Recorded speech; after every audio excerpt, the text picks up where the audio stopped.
ಇನ್ನು 19 ದಿನಗಳಿಂದ ಮುರುಡೇಶ್ವರ ಕಡಲ ತೀರ ಬಂದಾಗಿದೆ.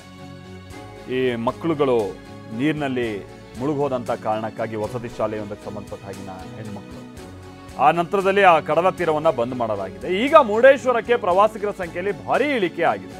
ಪ್ರವಾಸಿಗರ ವ್ಯಾಪಾರವನ್ನೇ ನಂಬಿ ಬದುಕ್ತಾ ಇದ್ದಂಥವರು ಸಹಜವಾಗಿ ಕಂಗಾಲಾಗಿದ್ದಾರೆ. ಬೀಚ್ ಬಳಿ ಸುಮಾರು 300 ಕುಟುಂಬಗಳು ಗೂಡಂಗಡಿಯನ್ನ ಇಟ್ಕೊಂಡು ವ್ಯಾಪಾರ ವಹಿವಾಟು ಮಾಡ್ತಾ ತಮ್ಮ ಜೀವನ ನಿರ್ವಹಣೆ ಮಾಡ್ತಾ ಇದ್ರು. ಆದರೆ ಈಗ ನೋಡಿ ಹಿಂಗೆ ಖಾಲಿ ಹೊಡಿತಾ ಇದೆ. ಬಹುತೇಕ ಎಲ್ಲ ಅಂಗಡಿಗಳನ್ನು ಮುಚ್ಚಲಾಗಿದೆ. ಆದಾಯ ಇಲ್ಲದೆ ಜೀವನ ಮಾಡೋದು ಹೇಗೆ ಅಂತ ಆ ವ್ಯಾಪಾರಸ್ಥರು ಅಳಲು ತೋಡ್ಕೊಳ್ತಾ ಇದ್ದಾರೆ. ಫೋಟೋಗ್ರಾಫರ್ಸ್ಗಳು ಆಮೇಲೆ ಟೀ ಮಾರಾಟಗಾರರ ಹೊಟ್ಟೆಗೆಲ್ಲ ತಣ್ಣೀರು ಬಿದ್ದಂಗಾಗಿದೆ ಈಗ. ಸೊ ಉತ್ತರ ಕನ್ನಡ ಜಿಲ್ಲೆ ಕಾರವಾರ ತಾಲೂಕಿನಲ್ಲಿರುವಂಥ ಬೀಚ್ ಇದು. ವರ್ಷಾಂತ್ಯಕ್ಕೆ ನಿತ್ಯ 15,000ಕ್ಕೂ ಹೆಚ್ಚು ಜನ ಭೇಟಿ ಕೊಡ್ತಾ ಇದ್ರು. ಆದರೆ ಈಗ ಅಲ್ಲಿ ಯಾರು ಪ್ರವಾಸಿಗರಿಗೆ ಅವಕಾಶ ಇಲ್ಲದೇ ಇರುವಂಥ ಕಾರಣಕ್ಕಾಗಿ ಯಾರು ಬರ್ತಾ ಇಲ್ಲ. ಪ್ರವಾಸಿಗರನ್ನೇ ನಂಬಿ ವ್ಯಾಪಾರ ವಹಿವಾಟು ನಡೆಸ್ತಾ ಇದ್ದಂಥ ವ್ಯಾಪಾರಸ್ಥರು ಕಂಗಾಲಾಗಿದ್ದಾರೆ.